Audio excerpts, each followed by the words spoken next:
Hello, hello. Welcome to the Global Citizen Therapy Podcast, the podcast for women of color who are daughters of immigrants to feel seen, heard, and validated. My name is Nancy Diaz, and I am a trauma-informed therapist, speaker, and your podcast host today. And now, let's jump into today's episode.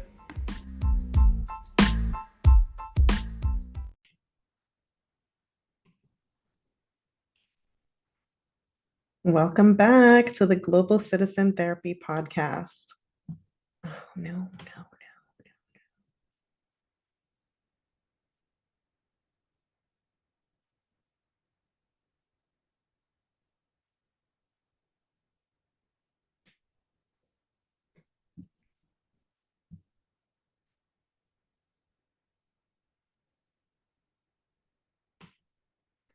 Welcome back to the Global Citizen Therapy Podcast. Okay, I'm excited. It has been a while. This is my first solo cast episode since starting season 4 and taking that quick little break. So, yes, very excited to be back in front of the microphone. Hopefully, you can tell that this is a new microphone. The sound is pretty good. So, yes, very excited. So, as I mentioned on my IG stories, my goal this year is for us to get to 10,000 podcast downloads. We're almost at 3K, so we're slowly climbing up there. So, yes, thank you so much to everyone who tunes in and listens. We drop episodes every week on Tuesday at 6 p.m. Australian Eastern Standard Time. So, yes, I know that we're growing. We're getting around and into the ears of people all around the world. So, yes, of course, the goal is to help daughters of immigrants. And today we're talking a little bit about the relationship with the self, right? Self-love, all the things that I think are so important and that I know I talk about quite often in sessions with my clients. But I wanted to bring this conversation today to the podcast because I know that it's an important one. And I've just been thinking about it, reflecting recently on how far I've come in my journey and how I love to see people that are also on the same kind of healing journey where they're starting to make those changes, starting to see their self esteem improve. Because I think as women, and especially as women of color, there are so many obstacles, right? So many things that society tells us that we can't do, right? We can't ever really win, whatever we wear, whether we decide to wear makeup or not wear makeup, have kids or not have kids, have sex with multiple partners or not have sex at all until marriage, whatever it is, it just seems like we can't do anything right. And so, of course, that leads to this low self esteem, right? And one of the things that I always tell people, because I've gotten this question quite often, right, since starting this um, platform, this space for daughters of immigrants. And what people ask me is like, what issue do you see most often with your clients? You work with people across different cultures and different countries, very different, right? And yeah, of course, one of the answers that I give is trauma. But the other answer that I often give is that low self esteem, right? And yeah, it's unfortunately the case for every single client that I've worked with. And that includes, male clients as well. So this is something that impacts all of us. But definitely, daughters of immigrants, I always say I love that people are talking about children of immigrants more, right, in the media, but I think that the conversation still needs to be had, specifically for daughters of immigrants, because gender definitely plays a role here. So there is a lot of expectation and burden asked of women, and from a young age, right? Since we're young girls, we're asked to take care of our siblings, of our parents, to take care of the aunts, the uncles, the grandparents. Were asked to kind of do it all. We learn from a young age, that we're supposed to do our chores, clean the house, do the laundry, learn to cook, all of those things, play with our dolls, because, at least for me, right? Like that seemed to be an important thing for my mom, for me to develop that nurturing kind of, I don't know, like what's the word that I'm looking for? Yeah, that maternal instinct, that's what I'm looking for. it was important, right?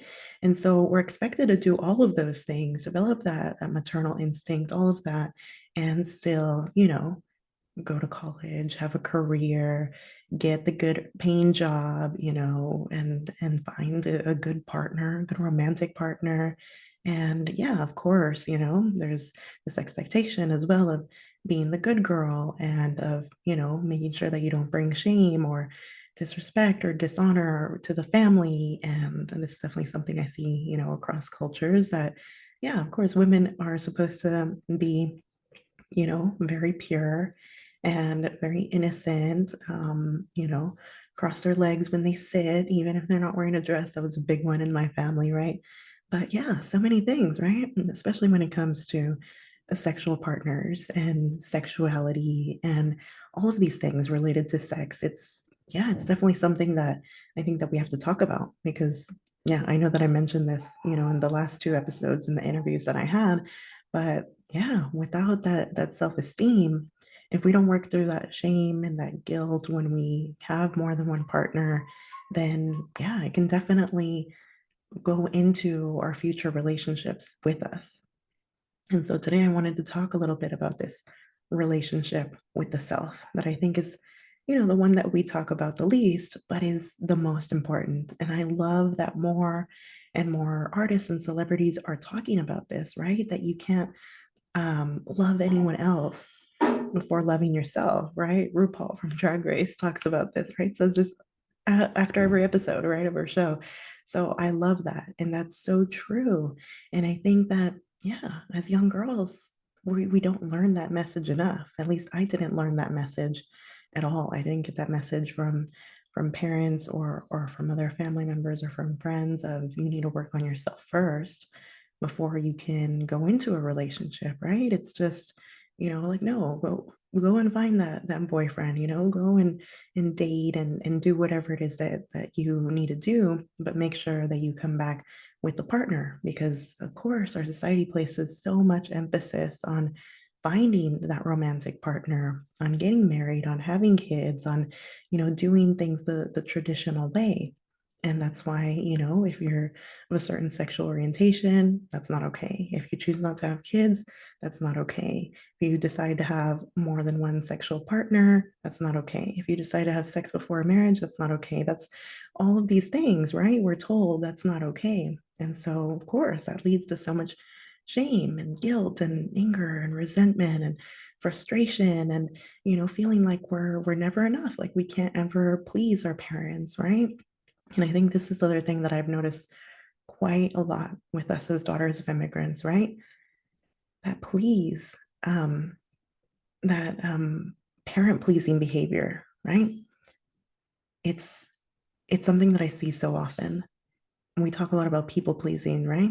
Yeah, I think daughters of immigrants, we tend to be people pleasers. I think it's just a lot of women struggle with that because of everything that I just mentioned, right? That society places such high expectations and so much burden on our shoulders that yeah, we tend to just want to please and make sure, especially that we're pleasing the men in our family, right? Our fathers, our father figures, our brothers, and that goes a little bit into Marianismo, which I think I still will do another whole separate episode just on that. But yeah, definitely. So, but yeah, for daughters of immigrants, I think especially there's that parent pleasing behavior, right?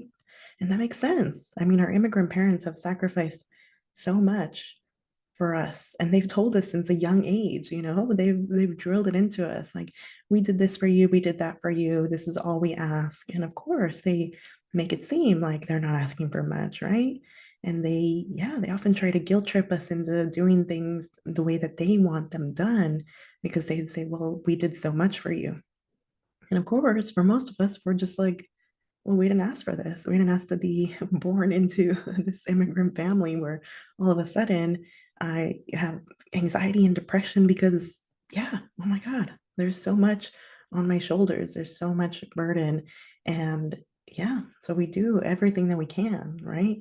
Because we love our parents. And so we want to make them happy. And so we make sure that even if it comes at a cost of our own mental health, of our own well-being, we do it anyway because this is what they want, right? And so for a lot of us we're often not living our truths because of those expectations from our parents, right? And so we end up developing this low self esteem and we end up putting everyone else's needs before ours.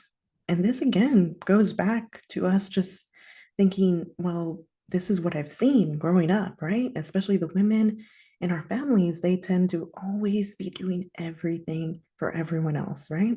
And it's the littlest things, right? But once you start thinking about it, I want to encourage you to actually think about this, reflect, right? What does this look like in your family? For me, the smallest little thing, right? But my mom would eat standing up. She wouldn't actually sit down to eat. She'd make sure that all of us were fed, and she would usually be standing up by the stove, flipping the tortillas and making sure that they were nice and fresh, right? She would also wake up at 4 or 5 in the morning and make sure that my dad had lunch, right? Hot lunch that he could take to work with him. So, yeah, and these are the types of comments that I've heard, growing up in my big family. Like, I don't know if I've mentioned this, but I'm surprised that I haven't. My mom is one of 10, my dad is one of 11. So we have a huge family of tons of aunts and uncles and cousins. So, yeah, this is what I've heard all the time, especially from uncles, but even from aunts and cousins, right? This shame that if you don't, as a woman, wake up at 5 a.m. to cook your husband or even your boyfriend lunch, then you're not a good woman, right? You're not a good partner. You're not a good girlfriend or wife. And yeah, and people aren't going to want to marry you. Same thing with, that saying of people aren't going to want to buy the cow if they get the milk for free. This is something that my mom has said to me on more than one occasion, right? Of, oh, well, you've already had sex before marriage, so now who's going to want to marry you? And that's not okay. Of course, that's going to lead to low self-esteem. And so when we see these things, right, in our families, when we hear these things, whether it's being said directly to us or we're just hearing it around us, right, it's definitely problematic. And it definitely is something that we need to actively heal from. We need to actively look at that narrative that has been fed to us for so long, for so many years. And we need to start unlearning it, right? There's so much unlearning that we have to do as daughters of immigrants, right? Because yeah, it's it's really hard. There's a lot there. There's so many layers to this, right? So, yes, unlearning so that you can start to let go of that shame, right? And shame and guilt is something that daughters of immigrants struggle with quite often, right? And so, yeah, actually looking at what is it that's causing me shame? And is it causing me shame or am I feeling guilty? Which one is it? They're pretty similar sometimes, right? And sometimes there's both in there at the same time, right? Because of course we can have more than one emotion at the same time. So that's okay, but just learning to examine this, I think, has been really helpful, right? And here's the thing, as daughters of immigrants, we have not had this type of reflection, downtime. None of that has really been modeled for us, right? It's always just kind of been go, go, go, survival mode with a lot of immigrant parents, right? They're so busy. They've moved to an entirely different country, sometimes without knowing the language. They've had to assimilate, get used to this new country, this new way of life, and they have kids that they had in this new country or that they brought with them, and they have to worry about the needs of their kids, but they're also trying to figure things out for themselves.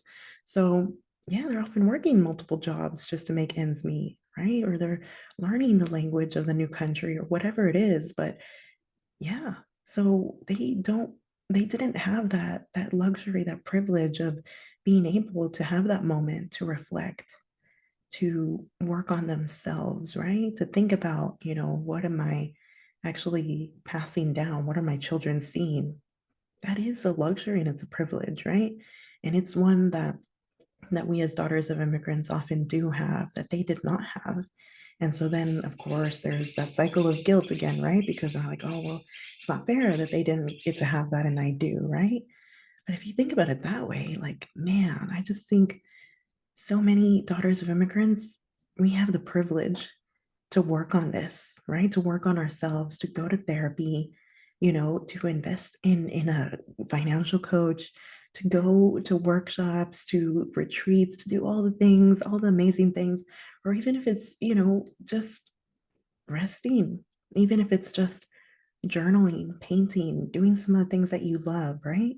I know that for so many of us, we've had to give up a lot of the things that we wanted to pursue, a lot of the passions and hobbies and things like that. And that of course is really frustrating and can lead to anger and resentment toward our parents who don't understand what we want to pursue and why.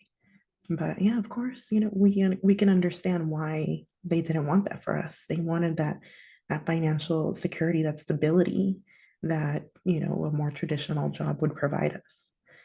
But now we're starting to enter that healing era, right? We want to be gentle with ourselves. We want to learn, to grow, to evolve, to be kind to ourselves. We're taking that time to slow down. I mean, if you're listening to this podcast episode right now, you're taking time for yourself, right?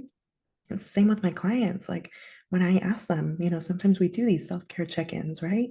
I ask them, like, what did you do for yourself this week? Because for so many of us, it's so uncomfortable, right? It's so it's so not something that we're used to, essentially, right? And so, yeah, that is often the homework that I give is do something for yourself, something that you enjoy, something that's going to bring you peace. And yeah, so when we check in and they're struggling to think about anything that they did for themselves, you know, I remind them like you're here. You're in this therapy session. That's amazing. You've set aside this time for us, right? You've invested into yourself and it's amazing. And you know what? It's because you deserve healing. That's why you've done it. That's why you've made that decision, right? And I think here's the thing, the more that you invest, the more likely you're going to get something out of it. The more time you invest, the more money you invest. That's at least how it's been for me, right? Because yeah, I've been practicing self-care since, I was in my early 20s, just working a corporate job, right? It wasn't the same back then. It was superficial kind of self-care. It wasn't really what I needed. It wasn't really what I wanted. It was just something that I felt like I had to do, right? And I've talked about this, that it was kind of more like going out every weekend, drinking with friends, things like that, things that it was just kind of like a band-aid to a problem. I'm saying that there's anything wrong with drinking. I think that that's fine. I don't drink that much anymore, and that's, my own personal decision and my own personal journey. I still really love the taste of wine and of cocktails sometimes. So, sometimes I do still drink, and that's fine. But I'm just saying that because you have to examine what works for you, right? So if you haven't heard this yet, I did announce this in the last episode, but yes, I'm going to be hosting 2 free workshops this month in honor of BIPOC Mental Health Month, which, if you're not familiar with the term, BIPOC stands for Black, Indigenous, and People of Color.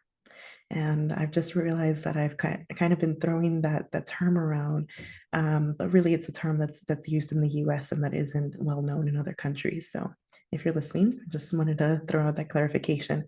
But yes, it's Black, Indigenous, and People of Color Month in Mental Health Month, sorry, in the U.S. And so in honor of that, I wanted to organize 2 free workshops specifically for women of color who are daughters of immigrants.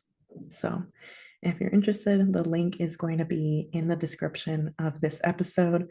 But yes, I invite you to join because in this soul care versus self care workshop, which is the first one that's coming up, we're going to dive deep into all of this, right? We're going to work on healing that relationship with ourselves, right?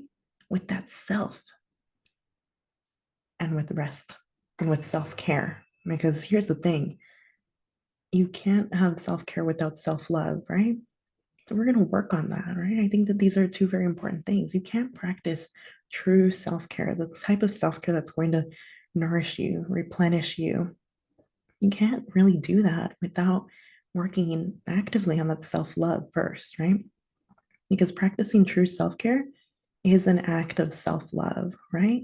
And the more that we start to practice this type of self love, the more that our self esteem is going to be boosted here, right? And all of this self love, self esteem, self growth, all of this, yeah, it's about you, right? And this is the beauty of therapy, right? That it's all about you. And this is the beauty of this workshop. We're going to focus on helping you actually connect with your own needs because so many of us, we have no idea what our own needs are, right? So in this workshop, we're actually going to help you find the type of soul care that works for you, right? We're going to treat it as an experiment because I know a lot of us are new to this, right? We're still trying to figure out what we like, what we don't like. Yeah, it doesn't really matter how old you are. For daughters of immigrants, we've had to put everyone's needs before ours for so long. And our immigrant parents are often a little bit needy, right?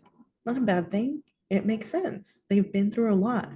But because of that, we've had to spend a lot of our time, a lot of our lives looking after them, right?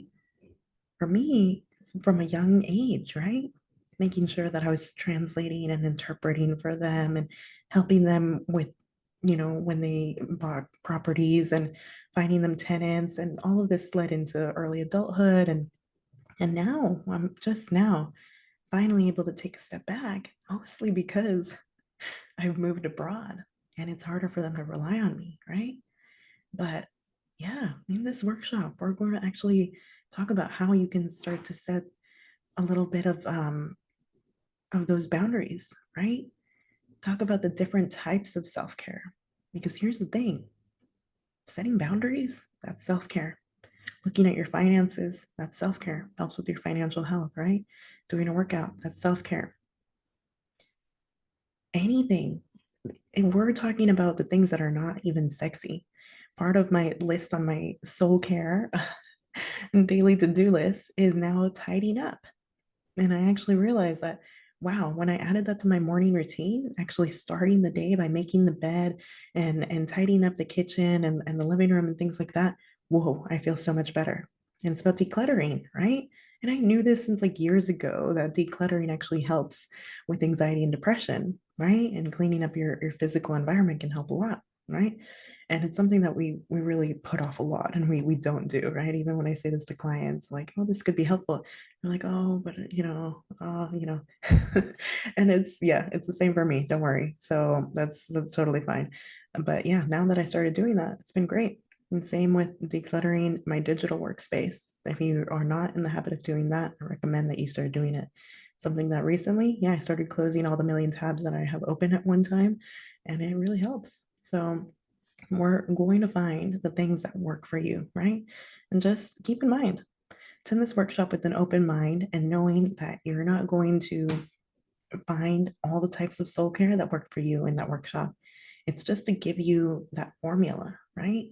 So that you can use these check-in questions that we're going to be talking about in the workshop, these types of reflection questions and journal prompts, so that you can use them and get in the habit of checking in with yourself, checking in with your body, with your mind, with your soul, checking in with what it is that you need on a daily basis, on a regular basis, right? Whatever that looks like for you. But checking in, experimenting, and just saying, okay, well, I think this really works well for me, right? One of the things that I love doing is doing a monthly review and check in. And I do this with the Digital Nomad girls. So shout out to Jenny from the lab. She's amazing. She organizes these every month, and I do my best to join. I've been trying to be really consistent with it this year. And yeah, we do this check-in, right? Of what worked for me this past month, what didn't. And so this is what I'm going to encourage you to do in the Soul Care versus Self-Care workshop as well, is to check in. What's working, what isn't working, right? When it comes to self-care. So we're going to dive deep. So you're definitely not going to want to miss this. It's going to be really great workshop, and it's going to be just for daughters of immigrants, for us to have that safe space for us to come together in community, heal together. So yes, I'm super excited. I know that 14 of you have signed up already, so I'm very excited. I told Jenny, when we were planning the month of July, that I'd be happy if I got 5 people to sign up. across for both workshops. And already we have 14 people signed up for soul care versus self care, and we have 22 people signed up for Love Beyond Expectations, empowering immigrant daughters in dating and relationships. That one's a bit more of a mouthful, but I love it because that's exactly what we're going to be doing, right? And the one that's coming up at the end of July, yeah, we're going to be talking to daughters of immigrants about love, about relationships. But yes, definitely if you can attend both, because the soul care versus self care one, that one is about healing the relationship with the self, right? And finding that soul care that works for you. Because here's the thing, once you know how to do that, that's going to dramatically improve your romantic relationships, your relationships with anyone, to be honest. But yes, it starts with looking at, what do I need? How do I make sure that I'm okay and better than okay? How do I find the things that bring me joy? What are my passions? What is my purpose? All these things, right? We can go super deep. It's about taking the time for yourself, reflecting, right? Healing that relationship with yourself. So that then when you go into a relationship, you know what it is that you need, right? So that when you are feeling really stressed about something that's happening with your partner or whatever it is, you know, like, okay, this is a non-negotiable for me. I need to go, and I need to go take a nature walk. That's, for me, my favorite type of soul care, right? That's what I know is really going to help me, right? Feel like my cup is right back to being full, right? But that's not the soul care for everyone, right? Just because studies show that it helps with anxiety and depression doesn't mean that it's for everyone, right? So we're going to find that type of soul care that works for you, so that when it comes time to the dating and relationships workshop, you have that baseline, right? Of, what it is that you need. Because here's the thing, like, I didn't know any of this, right, when I was younger. And I think that oftentimes it can lead to us going into unhealthy, toxic, abusive relationships, right? And I think that that's what happened with me. I had no idea what my needs were, how to advocate for them, how to advocate for myself, what a healthy relationship looked like, what it didn't look like. And yeah, unfortunately, because my parents didn't have the healthiest relationship, it's been hard. It's been a journey trying to figure out what that is, what that looks like for myself, right? But I'm finally at that point where I can know these things, right? I mean, it helps, of course, that I got a degree in this kind of thing, but it's also been about my own healing, right? My own therapy, that I've been working on this with therapists, over the past few years, and trying to navigate, that abusive relationship that I was in, and the last relationship that I was in after that. And it's, yeah, it's all of it, right? It's all coming together so that we can, have this safe space and host this workshop. I'm going to be doing it with another therapist, Pauline Peck, who also is all about daughters of immigrants and specializes in that. So yes, I'm super excited to have found her, and I'm hoping that she will be on next week's podcast episode. So yes, stay tuned for that. But yes, you'll definitely get to meet her if you sign up for the Love and Dating Relationships workshop. So yes, check out the link in the description of this episode, or go to my Instagram, Global Citizen Therapy, and check out the link in the bio. But yes, very excited for all of these things, because I think the more that we know exactly what it is that we like, that we want in relationships, whether it's in terms of sex, whether it's in terms of, do I really want a clean house? Do I want kids? Do I want to have a career? If you know what it is that's important to you, what it is that you need, and even in terms of daily life, right? Like, I know that I am much better if I can stick to my morning routine, right? And do my meditation. Or I know that I can be a much better partner if I make sure that I go for a walk in the evening, whatever it is, right? Self care, again, tied to self love and tied to how you're going to show up in your relationships, right? So whether you're in a relationship right now, a romantic relationship, or you're not, and whether you're dating or not, right? Oh, so many of us, like, I'm in the same boat where right now I'm just taking a break from dating. And I think that that's totally fine. I have a lot going on with organizing these workshops, and I just hosted the brain spotting and racial trauma workshop on Friday, and that was amazing. I loved it, and I love being in community with other therapists. And yes, well, that was amazing. So I'm like, okay, I have quite a bit going on, and I haven't announced this on the socials yet, but I did announce it on Friday to the brain spotting racial trauma participants. But if you're a therapist and you're listening, I am going to be starting a group program for therapists. And yeah, it's called From Colonialism to Community. And it's all about decolonizing mental health for therapists. So, yes, very excited to launch that program in September. So, yeah, I'm working on quite a lot behind the scenes. I'm a busy bee always, but yeah, I'm also, kind of making sure that I take a step back and practice, what I preach to that soul care. So right after I finish recording this episode, I'm gonna make myself a nice lunch, and then I'm going to the beach to meet up with a friend because yes, again, nature time. That's my soul care. So yes, I encourage you to sign up for the workshops. They're going to be amazing, and please share them far and wide. We want to help as many daughters of immigrants as possible through these free workshops. So yes, if you haven't signed up already, make sure that you do, make sure that you share it around. And yeah, that's pretty much all I have today. I hope that this has been helpful, and I will talk to you next week. Bye.